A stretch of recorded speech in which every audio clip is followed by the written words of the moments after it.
all people do have this grasp, but it is a wrenching process to move from that client state status to a real partner, and to understand that Turkey has its own interests and is going to pursue its independently. There is always going to be there's always going to be an effort in Washington, because there's something genetically encoded within the Beltway, maybe within the United States, this notion of American exception. Well, we can do things, we have leverage to incentivize and moderate and influence. I don't think that that's the case.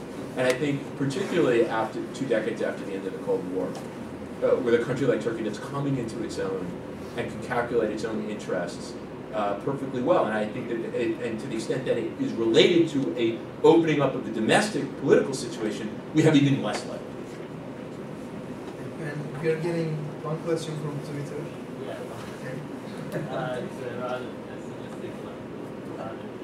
Pessimistic about CHP. It says, what are your predictions about CHP? Is there any chance for Kılıçdaroğlu to survive with this new CHP project in spite of the contradictions with its project? Short answers. Yeah. Then bad news is that it would be more difficult for Kılıçdaroğlu to establish a new CHP. But good news is that there is no way out. There is no way out to get more votes. Thank you. Özlem from KFC Energy. I'd like to bring Cyprus and Turkey's EU bid into discussion as well.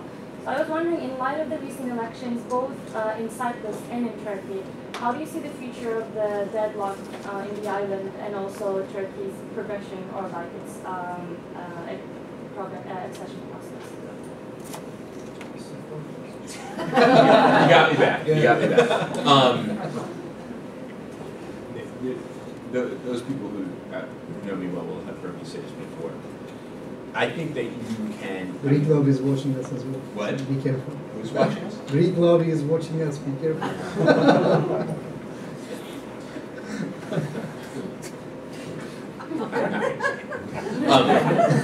I think that you can. There are a number of obstacles to Turkey's entry into the European Union. Cyprus being one of them. I think you can imagine a resolution to each and every one of them. But in the end, the decision that Europeans are going to have to make is, what kind of Europe do they want? Is Europe a geographical location coterminous with predominantly Christian countries, or is Europe based on shared ideas and norms and principles? If it's the former, Turkey doesn't get in no matter what it does. If it's the latter, Turkey can get in once we find some sort of solution to these technical issues, whether it's Cyprus or human rights or the massive transfers of resources from the European Union to Turkey that will be necessary in order for Turkey to join the European Union. I don't foresee, all that being said, I don't foresee any major shift on the Cyprus issue, so we're essentially going to be at the status quo. But I think more importantly is that I don't see a shift in France and Germany and Austria, where there is absolute opposition to Turkey's joining the European Union. My Turkish friends, including you, said, but Turkey will be different 10, 15 years from now. I said, yes, but will Europe? I'm not sure. Europe hasn't changed quite a bit in 400 years, so I'm not sure that why they're going to change on these particular issues in 10 or 15 years. And we are getting our last question. İlhan Tanır from Vatan and Hürriyet News. This question is mostly for Steve, actually, but Burhanettin Bey, if you would like jump in. In your presentation, you seem to be giving a pass to Kemal Kılıçdaroğlu and new CHP, even though they just went through crushing defeat.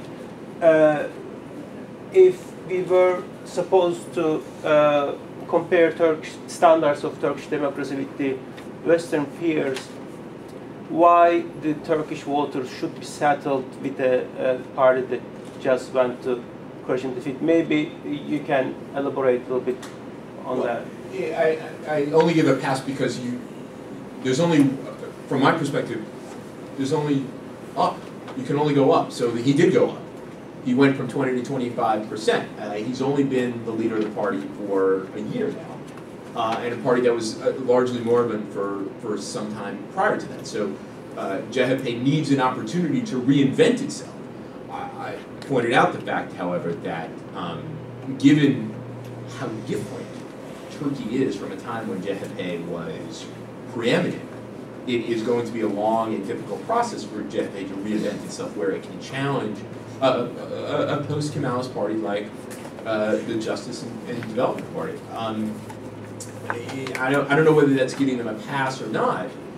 It's not up to me to give them a pass or not. It's up to the Turks, and it seems to me a good number of them decided that they were not where CHP was not where the future was, and so I think CHP is quite obviously going to have to work harder to figure out what it can do to gain some traction. 5% is pretty good for a guy who's only been in power for a year, I think, especially given the odds stacked against him when he came to power. Okay, thank you, Steve, and thank you, Burhanettin, for this great discussion, and thank you all for joining us. So, as I said, you can find the details of this fact sheet on our website, and please follow us, and we will have a discussion on Tehran Declaration and the Tehran deal, the Tehran reactor, TRR deal on Thursday, and it's going to be a great event. So please follow SETA. Thank you again, and I wish you my best on your new book. Thank you.